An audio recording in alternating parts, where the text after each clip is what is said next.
My sister announced at my graduation, "We're converting your scholarship money into a pool fund. You don't need college anyway." I just nodded. What she didn't know was that I'd already transferred to Harvard. The next morning, she found my acceptance letter on her pillow. I, 18M, stood in my cap and gown, diploma in hand, watching my family gather around the kitchen table for what I thought would be a celebration dinner. The graduation ceremony had gone perfectly, valedictorian speech delivered, scholarships announced, proud parents taking photos. But the atmosphere in our house felt different than I expected. My sister, 3 years older and fresh out of college herself, had been acting strange all week. She kept whispering with our parents, giving me these looks I couldn't quite read. When Dad asked everyone to sit down for an important family discussion, my stomach dropped. Mom started by congratulating me again on graduating top of my class. She mentioned how proud they were of my full scholarship to State University. Then she paused, glancing at my sister, who took over the conversation with a smile that didn't reach her eyes. My sister announced that they'd been doing some thinking about my future. She said college wasn't really necessary for someone like me, that I was smart enough to figure things out on my own. She explained that they'd decided to redirect my scholarship money towards something more practical for the family. A pool, she said. Something everyone could enjoy. The words hit me like a physical blow. I sat there, fork halfway to my mouth, processing what I'd just heard. My parents nodded along as my sister continued explaining how pools added value to homes, how I could always go to community college later if I really wanted to, how this was better for everyone in the long run. I looked around the table at their faces. My sister seemed almost gleeful. My parents looked uncomfortable but determined. They'd clearly already made up their minds. This wasn't a discussion, it was an announcement. I set down my fork and nodded slowly. I told them I understood. I said I appreciated them thinking about what was best for the family. My sister's smile widened, and she reached over to pat my shoulder, telling me how mature I was being about this. What none of them knew was that I'd seen this coming. 3 months earlier, I'd started noticing changes in how my family treated me. Small things at first, conversations that stopped when I entered rooms, my sister making comments about how college was overrated, my parents suddenly questioning whether I really needed to go away to school. The writing was on the wall. That's when I'd started working on my backup plan. I'd always been good at keeping secrets. While my family thought I was just studying for finals, I'd been secretly preparing applications to other schools. Schools that offered need-based aid, not just merit scholarships. Schools that understood students sometimes came from complicated family situations. Harvard had been a long shot, but I'd applied anyway. When the acceptance letter arrived 2 weeks before graduation, I'd intercepted it before anyone else could see it. The financial aid package was generous enough that I could attend without any family contribution. I'd already accepted their offer and deferred my State University scholarship. But I kept all of this to myself, waiting to see what my family would do. Now I knew.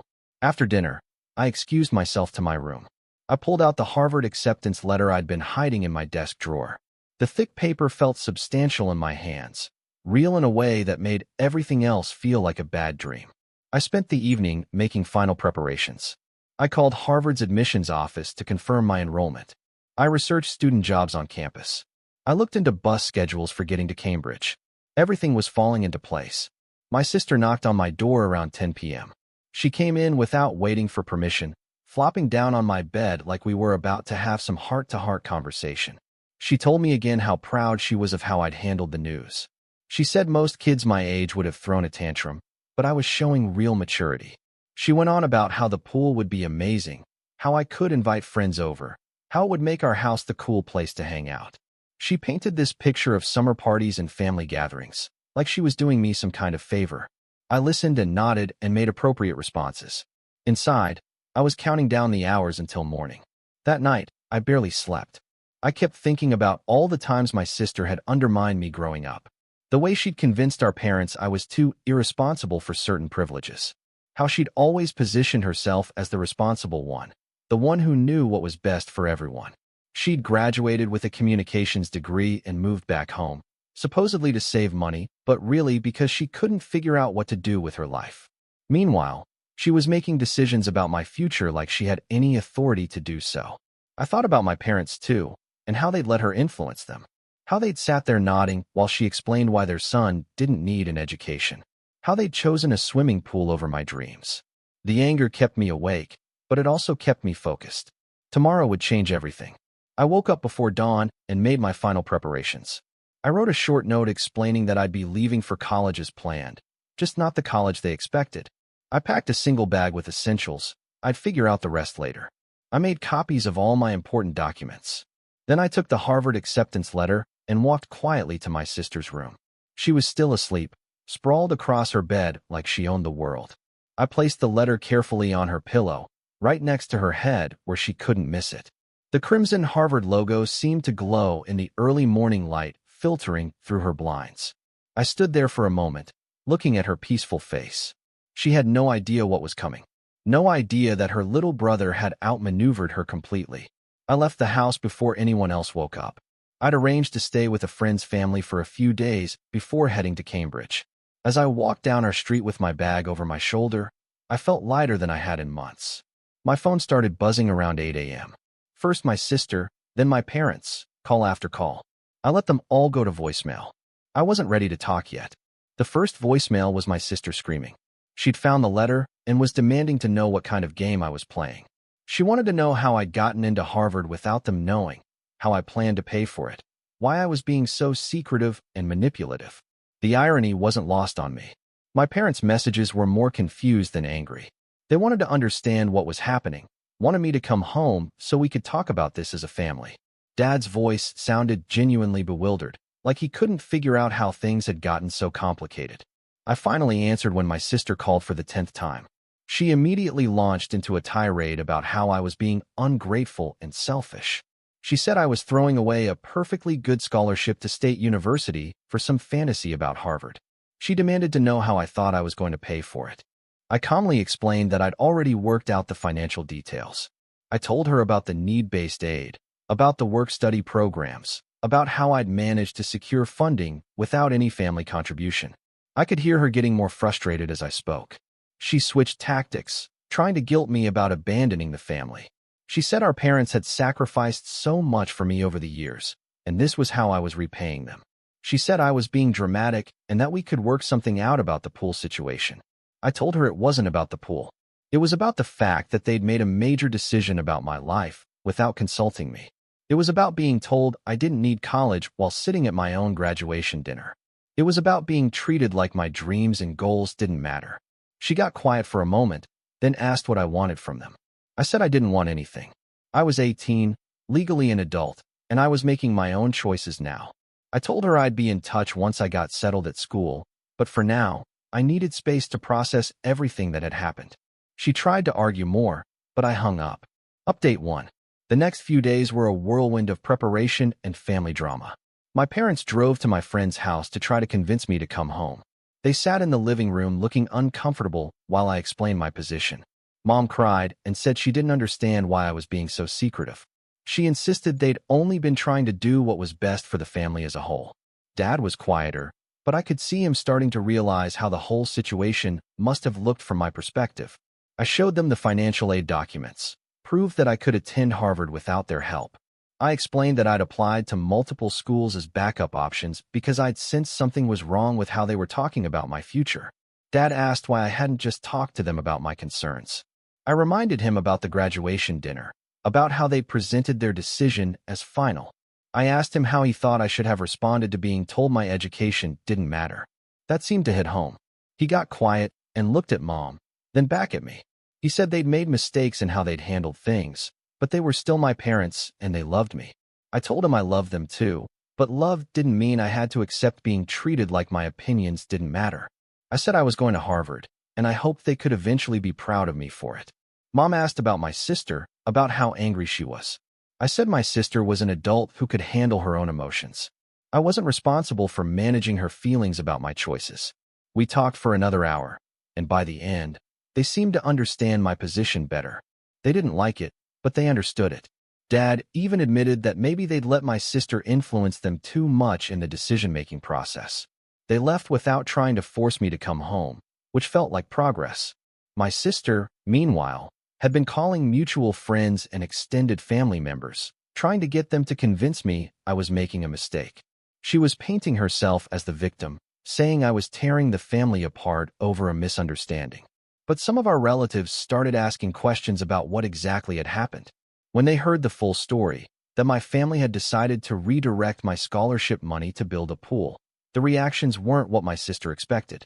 Our aunt called me directly to say she was proud of me for standing up for myself. She said she'd gone through something similar with her own family years ago, and sometimes you have to make hard choices to protect your future. Our grandfather, who'd always been big on education, was apparently furious when he heard what had happened. He called my parents and gave them what my sister later described as a lecture about priorities and raising children. The family dynamics were shifting, and my sister was finding herself on the defensive instead of in control. Update 2. 2 weeks later, I was packed and ready to leave for Harvard. My parents had come around somewhat. They weren't thrilled about the situation, but they'd accepted it. They even offered to help me move, though I declined. I needed to do this on my own. My sister made one last attempt to change my mind. She showed up at my friend's house the night before I was supposed to leave, looking like she'd been crying. She said she was sorry about how everything had gone down, that she'd been trying to help but had gone about it the wrong way. She explained that she'd been worried about me taking on debt for college, that she'd thought redirecting the scholarship money towards something practical made sense. She said she'd never meant to hurt me or make me feel like my dreams didn't matter. I listened to her apology, and I could tell part of it was genuine. But I also recognized the manipulation tactics she'd used on me my whole life. The tears, the claims of good intentions, the way she positioned herself as the victim of circumstances rather than the architect of them.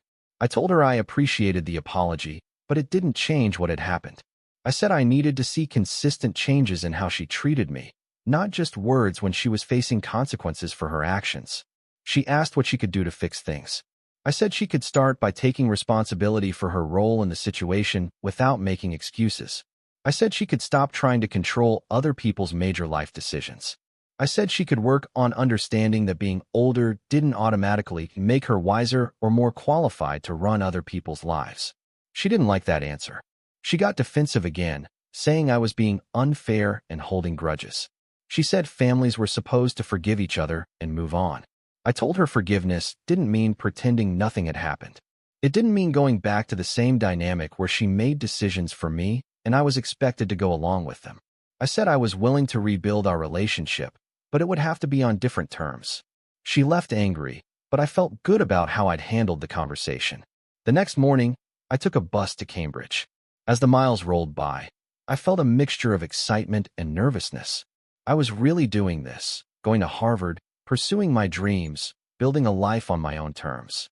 I thought about the pool my family was probably planning to build with my scholarship money. I wondered if they'd enjoy it, if it would bring them the happiness my sister had promised. I hoped it would, honestly. I didn't want them to be miserable, but I also knew I'd made the right choice. I'd stood up for myself when it mattered most. I'd refused to let other people's limitations become my own. Update 3. I've been at Harvard for 3 months now, and it's been everything I hoped it would be and more. The academics are challenging, but manageable. I've made friends who share my interests and ambitions. I'm working part-time in the library to help cover expenses, and I've already started looking into research opportunities for next semester.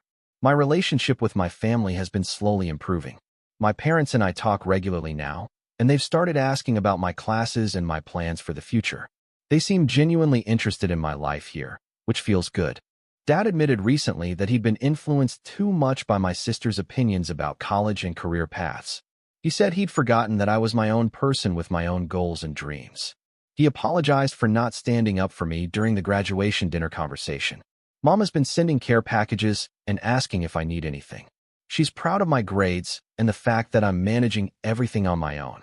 She said she's learned something about not underestimating me. My sister and I are still working on our relationship. She's been less controlling in our conversations, though I can tell it's an effort for her. She started therapy, which she mentioned casually in a recent text. I think she's beginning to understand how her behavior affected me over the years. She asked recently if I'd be coming home for Thanksgiving. I said I was planning to, but that I'd need to stay in a hotel rather than at the house. I explained that I needed to maintain some boundaries while we worked on rebuilding trust. She didn't argue, which felt like progress. The pool, by the way, was never built.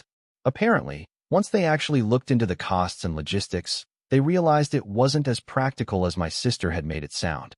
The scholarship money is sitting in an account, and my parents have offered to send it to me for college expenses. I declined. I'm managing fine on my own, and I want to keep it that way. I told them to save it for something they really want, or to donate it to a scholarship fund for other students. I don't need their money, and I don't want there to be any strings attached to my education. Looking back, I'm grateful for how everything played out. If my family hadn't tried to redirect my scholarship money, I might never have pushed myself to apply to Harvard. I might have settled for a good enough option instead of reaching for something extraordinary. Their attempt to limit my choices ended up expanding them instead. Their decision to treat me like I didn't know what was best for myself forced me to prove that I did. I learned that I'm stronger and more resourceful than I'd realized. I learned that I don't need other people's permission to pursue my dreams. I learned that sometimes the people who claim to know what's best for you are really just projecting their own fears and limitations. Most importantly, I learned that respect isn't automatically given based on age or family relationships. It has to be earned through actions, and it can be lost just as easily. My sister thought she was teaching me a lesson about family priorities and practical decision-making. Instead, she taught me about standing up for myself and refusing to let other people's narrow vision define my future. I'm exactly where I'm supposed to be, doing exactly what I'm supposed to be doing. And I got here by trusting myself when everyone else told me not to. The acceptance letter I left on her pillow that morning wasn't just proof that I'd gotten into Harvard. It was proof that I'd been planning and working toward my goals while she was busy making plans for my life. It was proof that underestimating someone can be a costly mistake. She wanted to convert my scholarship into a pool fund because she thought I didn't need college. What she didn't realize was that I'd already converted myself into someone who didn't need her permission to succeed. That's a lesson worth more than any swimming pool.